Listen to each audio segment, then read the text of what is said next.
Hola, ¿qué tal? Bueno, primero que nada, muchísimas gracias por la invitación del equipo de Visualmente para poder compartir un poquito de lo que hemos aprendido y sobre todo para ser apoyados con esa magia que a mí me encanta, que es la del narrador gráfico. Entonces, bueno, yo les quisiera compartir un poco lo que es el humor social en tiempos de contingencia. Yo trabajo en Nodo y Nodo es una empresa que generó una metodología llamada humor social. ¿Qué es el humor social? El humor social es la manera como siente y piensa el mexicano. Y esa manera de sentir es un filtro a través del cual nosotros elegimos y atendemos ciertos tipos de comunicación. Es como cuando estamos muy tristes, tenemos cierta elección por ciertos colores, por ciertos tonos de comunicación, por ciertas acciones, a diferencia de cuando tenemos una gran fiesta o una gran celebración. Entonces, en función de eso es que nosotros medimos el humor social. Lo medimos desde el 94, que fue la primera gran crisis que tuvo México. Sé que ha tenido muchas de tipo económico, pero aquí hubo una crisis de valores. Nosotros teníamos una gran euforia en 1993, pues porque íbamos a firmar el Tratado de Libre Comercio, éramos una nación que nos sentíamos casi de primer mundo y vivíamos una situación de eufórica. Ustedes recordarán, ese año fue la verdad muy difícil porque por primera vez hubo guerrilla en México, la guerrilla en Chiapas, por primera vez hubo muertes y eso pues golpeó fuertemente el ánimo. Y lo que propició es que hubiera un humor social de desaliento, de enojo, de sentir que todo era un engaño. A partir de ahí empezamos a estudiarlo y lo que queremos decir es que desde entonces hemos tenido una bajada de humor social negativo, de tristeza, que cada que hay una elección se puede elevar porque eso implica ciertas esperanzas, pero no hemos salido de estados de ánimo negativos. La parte luchador, la parte espiritual, que es la que rescata a un país, todavía tiene un menor peso que la parte de agruras, inconforme. Y para 2008 hubo un nuevo acontecimiento, una crisis mundial que provocó que todavía hubiera una mayor depresión. Podríamos decir que no existía en México el segmento de los violentos y a partir del periodo de Felipe Calderón surgió. Y bueno, ustedes sí saben la historia, ¿no? Tenemos un México con muchas necesidades. Antes del COVID ya teníamos una gran preocupación por la violencia, teníamos una gran preocupación por la economía, que la veíamos cada vez más decreciente, las cosas no alcanzaban, pero frente a esta tensión e incertidumbre que teníamos, aún con cierta esperanza de una transformación a partir de un gobierno que casi estamos estrenando, en ese momento llega el COVID. COVID, una pandemia internacional de la cual no teníamos ni siquiera la manera de dimensionarlo, con un impacto tremendamente, no solamente global a nivel de países, sino a nivel de umbral, porque entonces no nada más es todos los peligros de sanidad, sino existe la parte del miedo económico. Se han perdido 42 millones de empleos, entonces imagínense la cantidad de personas que van a perder la manera de obtener bienestar en su hogar, de dar educación a los hijos. Este acontecimiento también tiene un impacto de tipo psicológico. El vivir en una cuarentena, en confinamiento, te lleva a una tolerancia que muchas veces puede ser cero en familias en donde no hay una armonía. Hay altos grados de ansiedad, de depresión, aunque también hay familias que han aprendido a vivir y a convivir.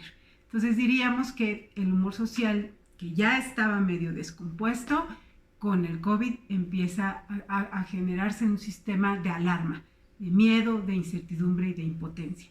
Y ese cóctel lo que provoca es que estemos a la defensiva y que busquemos tonos de comunicación que nos den cierta esperanza y cierta conectividad. Es decir, si nosotros sentimos miedo, lo que nos interesaría es ver algún tono de comunicación que nos llamara a la valentía, a la asertividad, ¿no? Si estamos en la parte de incertidumbre, algo que nos ayuda es un tono de comunicación que tenga que ver con la esperanza. En fin, la manera como hablamos a la gente es la manera como conectamos. Hoy en día hay empresas y marcas que se han atrevido a hablar con comicidad, lo cual a la gente le molesta. No es tiempo de risa, no es tiempo de burlas. Si ustedes recuerdan, al principio había muchos memes de burla frente al COVID y canciones, ¿no? La cumbia del coronavirus, cosas que se dejaron de escuchar porque en realidad estamos con un problema serio.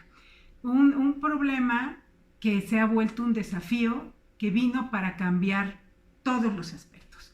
Los consumos. Al principio ustedes habrán notado que había un consumo por la supervivencia, ¿no?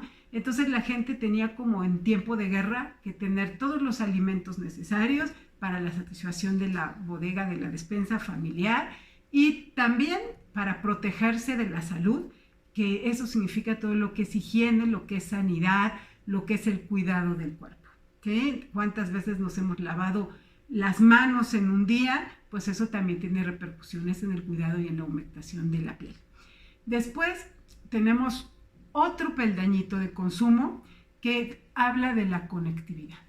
Hoy en día la conectividad es básica. Ustedes saben, todo lo que son plataformas tecnológicas se impulsaron porque la educación era a través de los medios digitales, el trabajo, lo que le llamamos el home office, la manera de hacer ejercicio, de divertirse, es todo a través de los medios digitales. Esto propició una saturación y entonces el ancho de banda y los servicios que teníamos no fueron suficientes como para que nosotros pudiéramos montar todas nuestras actividades. Las casas, imagínense cómo ahora la segmentación es diferente.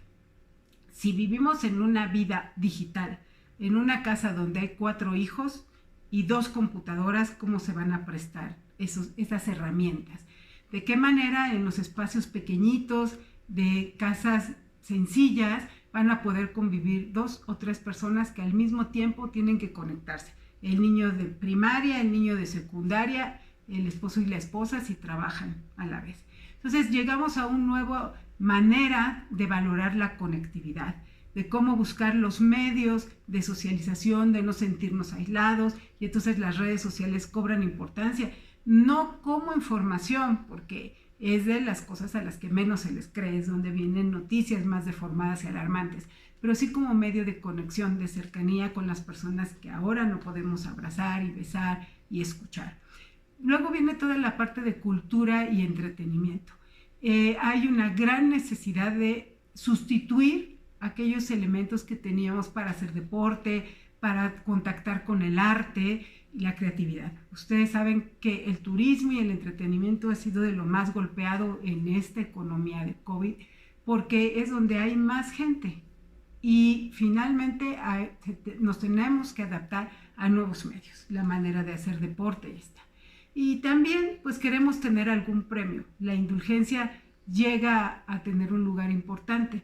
Entonces si no podemos salir, quizás un heladito, quizás una ropa cómoda, quizás un apapacho, algo que me consuele y me compense el sacrificio que estoy haciendo ahora de no salir y de pensar que mi economía no va a ser lo mismo. Entonces esos son elementos que nos llevaron a nuevos sistemas de consumo. Sin embargo, podríamos decir que hay cosas que llegaron para quedarse. Todo lo que es el comercio online, ¿no? El e-commerce, pues tendrá que seguir evolucionando. México no había llegado a grandes niveles, venía creciendo, pero no había llegado a los niveles. Ahora la gente ya probó, la gente ya vio que no es difícil y este es un medio cómodo que aun cuando lleguemos a la nueva normalidad tendrá que ser parte de la vida. Pero también las tiendas de autoservicio, las tiendas, todo lo que es plataforma e-commerce tuvo que evolucionar, porque ahora no se ha dado abasto en todo lo que significa no solo las peticiones online, sino las entregas, en donde ha habido grandes tráficos y tardanzas porque no estábamos acostumbrados a tanta petición, ¿no? Todas las empresas de logística se les ha cuadriplicado el trabajo y no han podido ser puntuales al respecto. Ahora la gente tendrá más valor por las empresas y las marcas que se conecten a nivel afectivo, que las comprendan y que las escuchen. Si hay una crisis económica, por supuesto que el consumidor se enoja cuando ve estos precios desbordantes. O sea, el aumento del huevo genera una gran indignación. No así también el aumento de las tarifas en electricidad. Es como una manera de ser poco solidaria con la gente. En cambio, aquellas empresas que se vieron generosas, que dieron descuentos, que dieron plazos, lograron en la gente un reconocimiento de comprensión, de generosidad, que eso a su vez, pues por supuesto que la gente lo retribuirá en la elección y en la preferencia. Hoy perdimos muchos empleos, entonces si lo vemos desde el punto de vista de oportunidad, va a haber muchos profesionistas que van a dar de manera muy barata su trabajo. Y entonces sí necesitamos alguna empresa, aplicaciones, personas con visión que logran aprovechar toda esa sabiduría en beneficio de todos como crecimiento y dándole una paga digna, pero sabemos que también va a estar accesible porque la oferta va a ser mayor que la demanda. Entonces, también vamos a vivir grandes contrastes. No es lo mismo el vivir una cuarentena solo. Imagínense los niveles de aislamiento que vive alguien solo. El no tener contacto con los demás, el no poder compartir. Es una manera muy distinta, se genera mayor ansiedad que las personas que viven acompañadas, que se entretienen, ya sea como, ahora sí que para bien o para mal, para compartir o para discutir, pero ahí está el otro que te significa. Tampoco es lo mismo una familia de clase alta que una de media y una de bajo. A lo mejor la familia de clase alta disfruta en la casa de campo los espacios y pues todo el contacto con la naturaleza que te da otro nivel de bienestar. Las familias de clase media, pues esas llevan en las espaldas todo este temor del crecimiento. Muchos de los desempleados fueron en ese segmento. Muchas de las personas a las que se les sacrificó sueldo por tal de conservar el empleo están ahí bajo tensión y bajo esta necesidad responsable de poder seguir manteniendo a la familia con un nivel de bienestar. La clase media es muy preocupada por la educación y ahora no sabe si con las nuevas condiciones de trabajo va a poder pagar la educación que quisiera para sus hijos y no le satisface del todo la educación gratuita. También a nivel de salud, la crisis en la salud, ustedes la vieron, explotó la vulnerabilidad del sistema de salud. Ya teníamos escasez de medicamentos, escasez de camas de hospital, de médicos, y con esta contingencia eso reventó aún más, sumado pues a la falta de vacunación que provocó que tanto sarampión como dengue crecieran ahí en paralelo. Claro que no son tan taquilleros como el COVID, pero también es una preocupación. Y la clase media le preocupa porque tiene miedo de ir a las instituciones públicas, pero tampoco tiene el dinero suficiente para poder pagar los grandes hospitales. A nivel popular, imagínense lo que significa un confinamiento. Una casa pequeña, en donde el territorio se tiene que compartir. Sabemos que la invasión de territorio es uno de los elementos que genera más agresividad e intolerancia. No es lo mismo tener un solo dispositivo para 4 hijos, la mamá y el papá, que una casa en donde tienen varios. La calidad del internet, son niveles que no pueden pagar el mejor internet, y entonces la calidad de la escuela en línea es muy diferente. Y ustedes habrán notado que ahora el padre y la madre son justo el pilar para la educación de los hijos. En un nivel popular donde el nivel académico es bajo, ¿qué le podemos pedir a la mamá? Que le enseñe al niño los quebrados o que lo apoye en ciertos conocimientos de lingüística y de historia. Entonces, obviamente, el confinamiento pues es diferente. También no es lo mismo el nativo digital que puede manejar todas las herramientas a pues el analfabeta digital. Aquí los grandes, diríamos, los segmentos más golpeados, aquellos que se dejan incapacitados, pues es el analfabeta digital, el mayor de 60 años, que además tiene prohibido ir a los supermercados, que si vive solo, pues también los hijos no lo están visitando, lo están cuidando y eso también tiene muchas restricciones. Todas las personas que se quedaron sin trabajo son los de los más afectados. Y por supuesto todas aquellas empresas que tienen que ver con el último semáforo que se va a abrir hacia ellas, que son en las que conjugan a mayor número de personas. Diríamos que todo esto nos da muchos retos. Hay un reto incluso de reorganización familiar. ¿Por qué? Porque antes el padre de familia era el líder, ¿no? El que paga, manda, pero si ahora el padre de familia o el jefe de familia, sea mujer o hombre, pierde el trabajo, pierde poder. Todos los demás tienen que participar y todos los demás tendrían que opinar.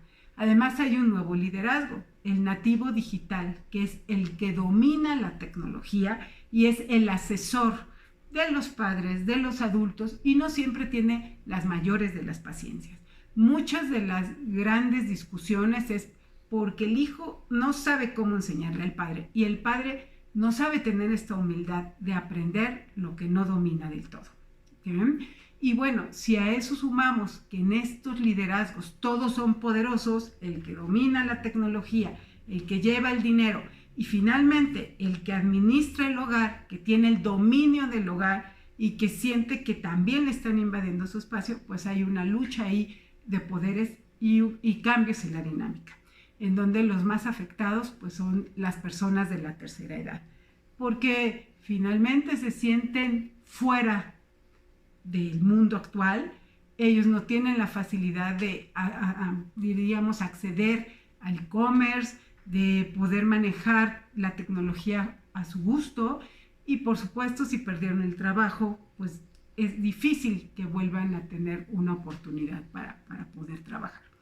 Diríamos que en medio de toda esta situación, ¿cuáles serían las tendencias? ¿Hacia dónde camina? Bueno, primero que nada, hay una gran exigencia desde el punto de vista gubernamental para que haya paquetes fiscales, nuevos planes para la recuperación económica, para el seguir adelante, ¿no? Apoyo a las empresas, cosas que ahorita no se han visto, pero que la gente exige porque pues es una manera de ser solidarios. De parte de las empresas, lo que se exige es una empresa comprometida, que esté al lado del consumidor, que no abuse con los precios, que genere nuevos productos de los tamaños que se necesitan, de las cualidades que se necesitan. ¿No? Ahora necesito todo antibacterial, antiviral, pero también necesito tamaños más pequeños, tamaños prácticos. El lujo es algo que se está bloqueando porque pues la gente va a retornar a la compra de lo básico. Justo cuando estamos más estresados necesitamos esos compensadores. Entonces se va a valorar mucho aquellos lujos al alcance, esos objetos o esos alimentos que te apapachan, que te hacen sentir único. Y a nivel de comunicación, pues justo necesitamos lo que te dé lo que se ha perdido. O sea, si yo vivo frente a una gran tensión, me encanta que me hables con esperanza y con confianza. Si yo me siento impotente, motívame apelando a la solidaridad y a la resiliencia. Si yo vivo en incertidumbre, si tú me das certeza y me hablas de la fuerza interior, de la fuerza de unirnos, eso me genera compromiso y me hace caminar más adelante. Podríamos decir que hay muchas empresas que han logrado conectarse emocionalmente a través de frases, a través de la comunicación, y aquellas empresas que hablaron de desempleo antes de tiempo generaron un gran rechazo. Aquellas empresas que no están dando el ancho en la satisfacción de los servicios, que están subiendo de precios, que están aprovechando de la situación, están también generando un gran disgusto dentro de la población. Entonces, vamos a hablar un poquito de las tendencias, hacia dónde vamos con estos problemas. Si nosotros habláramos de qué cosas va a haber en el futuro, podríamos decir que si hay esta sensación del retorno a lo básico, al arraigo, a lo que siento seguro, eso va a provocar que por supuesto la gente se arraigue a lo conocido, Acuérdense, venimos de sentir un gran miedo. Vamos a buscar la seguridad y la protección. Y en eso viene el redescubrir la importancia del tejido social. Esta familia que aun cuando se tiene que reorganizar, estoy viendo qué es mi base, qué es lo que tengo, se valora aquellas familias que sí tienen la armonía y la estabilidad, la pareja estable como para conservar la salud, es algo que ya lo teníamos más como un ejemplo del pasado y de la tradición y que ahora se vuelve a revalorar, el valor de los ancianos con este temor, el peligro de que se enfermen, pues vuelven a estar ahí en la mira de cómo cuidarlos. Y si ustedes se habrán dado cuenta, con este confinamiento todos nos volvimos chefs y redescubrimos el valor de la comida hecha en casa. Sabores más naturales, mayor calidad nutricional, mayor disfrute de los sentidos, el recuperar las tradiciones gastronómicas. Y también uno de los elementos que nos trae a la búsqueda de lo básico es ponderar lo natural versus lo procesado. Otra de las tendencias es, si estamos viviendo en incertidumbre y queremos claridad y certeza, el valor del auténtico se pondera. Todo lo auténtico se vuelve signo de confianza. Auténtico es el que cumple sus promesas, el que es honesto, el que te habla con la verdad, el que es natural y no superfluo. Por eso es que se demanda autenticidad en todos los sentidos. Va a haber una exigencia en la valoración de las etiquetas de todos los productos, en la comunicación, qué tan honesto eres con las palabras. Si de por sí la gente ya estaba harta de las letras chiquitas, ahora va a ser muchísimo más exigente al respecto. Dímelo de frente, háblame de los trámites y de los procesos, dime lo que en realidad contienes y cuáles son los riesgos para mi salud, pero dímelo con un lenguaje sencillo, humano, pedagógico.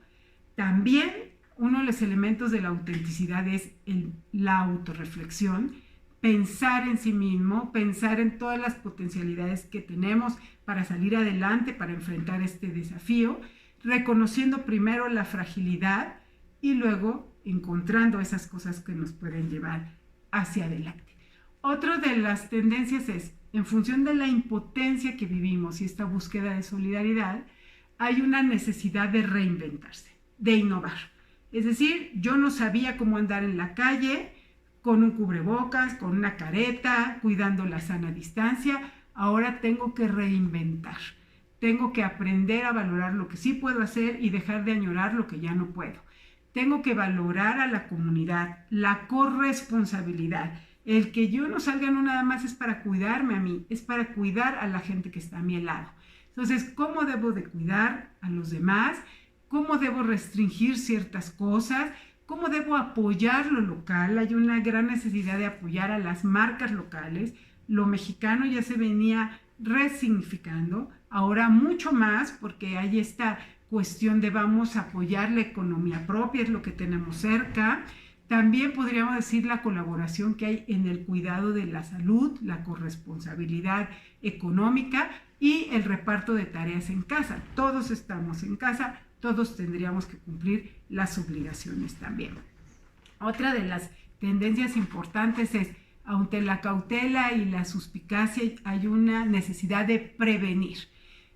Sí, aprender a dominar nuevos medios, a buscar el ahorro. Vamos a tener una crisis, dicen los visionarios que podemos tener el decrecimiento económico de -7, imagínense, y por lo tanto tenemos que aprender a ahorrar, no solo dinero, sino tiempo y esfuerzo. Cómo podemos cuidar el gasto de la familia, pero también el gasto de los recursos naturales, el agua, ¿no? La parte de los animales, de los árboles, esta conciencia que ahora pues se subrayó al ver que en realidad mientras estábamos en confinamiento la naturaleza fue la única que ganó. ¿Cómo podemos evitar el desperdicio de alimentos? Y para evitar desperdiciar en recursos, ahora las recomendaciones en línea, las recomendaciones en etiqueta, boca a boca, son muy importantes porque evitan comprar de manera insegura. O sea, te vas a lo seguro.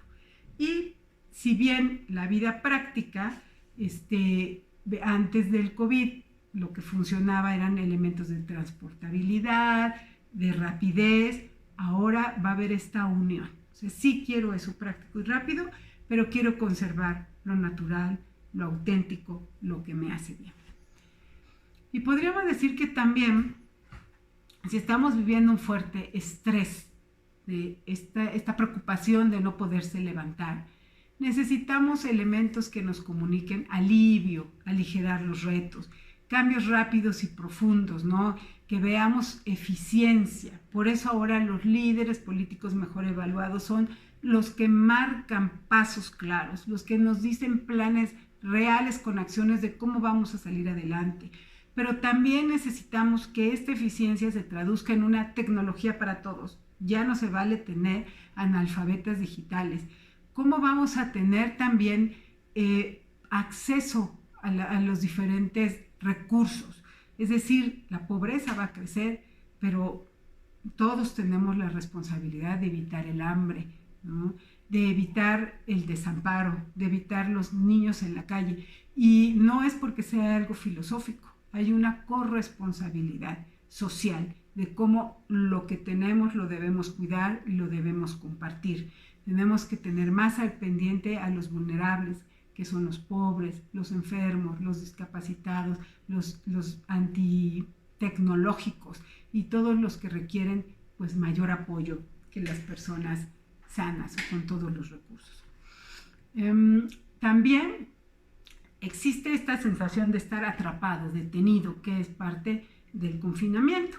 Ahí necesitamos signos de liberación, dejar de aferrarse a lo que nos sirve. Yo no puedo pretender que voy a regresar a como era antes, no, es una nueva normalidad, hay nuevas opciones y eso implica una mente abierta, una innovación, reintegrar lo que hemos aprendido. No hay nada excelente, todo tiene cosas buenas o malas. Es decir, el capitalismo se vio derrotado, pero también las naciones con una mentalidad socialista también fueron derrocadas. Las grandes potencias fueron derrocadas por el COVID, los pobres aún más. Entonces, ¿cómo podemos nosotros hacer esa interconexión? Hay nuevas normas. ¿Qué pasa cuando yo tengo la vida online y offline? Si se fijan, durante el confinamiento no había horarios, ¿no? Se empalmaba el entretenimiento con el trabajo, los espacios. Entonces tenemos que aprender a combinarlos en este nuevo orden, con este nuevo respeto, con esta nueva responsabilidad. No todas las personas respetan la sana distancia. Hay muchos que bajo esta incredulidad de la enfermedad han sido muy irrespetuosas de todos los demás, porque una cosa es que tú no creas y tú no te quieras proteger, y otra que expongas a los demás. Entonces, ante eso se necesita innovación, co-creación, un liderazgo que logre, sin irse hacia los extremos considerando esto es excelente y esto no, sino que logre combinar lo mejor de las cosas. Y combinar también equipos, talentos y soluciones. Es un momento de combinar lo mejor de nosotros. Porque ya vimos que pues todo fracasó, neoliberalismo, socialismo, economía mundial, sistema de la salud. Entonces ahora, ¿cómo podemos combinar lo global con el reforzamiento de lo local? Que debemos cuidarlo, empoderarlo. ¿Qué debemos tomar del socialismo? El cuidar a los vulnerables, y del neoliberalismo el fortalecer la economía siempre y cuando sea sostenible y con mayor justicia. Asimismo, la rapidez, la practicidad, todo lo que es aprovechamiento del tiempo, lo on the go, pero con el darse el tiempo, el disfrutar de los espacios, el realizar las experiencias con todos los sentidos. De lo básico, pues retomar el ahorro, la optimización, la cercanía de compartir con la familia, pero combinarlo con la innovación, la reorganización de las familias, del trabajo, de la educación, las nuevas formas de compartir, de cuidar la salud, sin perder las ventajas de la conexión internacional y el disfrute de lo diferente. Podríamos decir también que existen otro tipo de cosas que tendrán que cambiar. Ustedes saben que había una tendencia al espacio compartido, lo que le llamamos el coworking, el cohabitar, en donde no había fronteras, todos se reunían en la misma sala de estar, todos compartían el mismo refrigerador. Eso ya no, hay que cambiar esos espacios, hacerlos más saludables. ¿Y cómo podemos generar esas ventajas que tenía el coworking, el cohabitar, que era la parte del ahorro? en la casa, pues la alimentación más sana, el darse tiempo para las cosas, pero también pues vamos a salir a la vida cotidiana, al ajetreo, entonces también las marcas y los productos tendrán que fijarse en lo práctico, en lo transportable, en lo que permita menos esfuerzo. Si bien todo lo multitask siempre fue muy ponderado, ahora que hubo cierta quietud, se valoró el concentrarse en una sola cosa, el tiempo para reflexionar, el aquí y el ahora, más que estar pensando en el ayer y en el futuro. La combinación online, lo rápido, lo que trasciende fronteras, con lo offline, el disfrute de lo sensorial, la vivencia y la humanización. El e-commerce, con el aprendizaje, el grado de confianza que hemos tenido, con el comercio in situ, que te trae la experiencia sensorial. Es decir, hay grandes interrogantes. ¿Qué vamos a hacer con los millones de desempleados que existen para que no engrosen las cifras de pobreza, de delincuencia, los casos de ansiedad, la frustración, la violencia familiar? ¿Qué hacer con los que no tienen los recursos técnicos ni aptitudes online para que no estén fuera de este mundo? Se van a capacitar, los vamos a apoyar para hacerles más accesible la tecnología. ¿Cómo cuidamos de no discriminarlos? ¿Y qué hacer con la bipolaridad, la injusticia social? Se va a ver más pobres, más vulnerables, más personas sin oportunidades y más violentados. Diríamos que de qué manera marcas, empresas, instituciones debieran colaborar para mitigar el impacto que ha tenido esta situación. Mantenerse la escucha, mantenerse la comprensión de la nueva realidad y ofrecer oportunidades y posibilidades efectivas y cercanas para resolver, crecer y continuar. Es decir, responsabilidad, escucha, compromiso, innovación y acción. Las personas valoran la autenticidad, la solidaridad y la generación de marcas y empresas durante tiempos difíciles. Esto les genera confianza e identificación. Se valora altamente ese beneficio adicional y esto se traduce a su vez con cercanía y gratitud que a la larga puede convertirse en lealtad, la cual debe ser alimentada cotidianamente. Bueno, pues muchas gracias por todo. Hasta luego.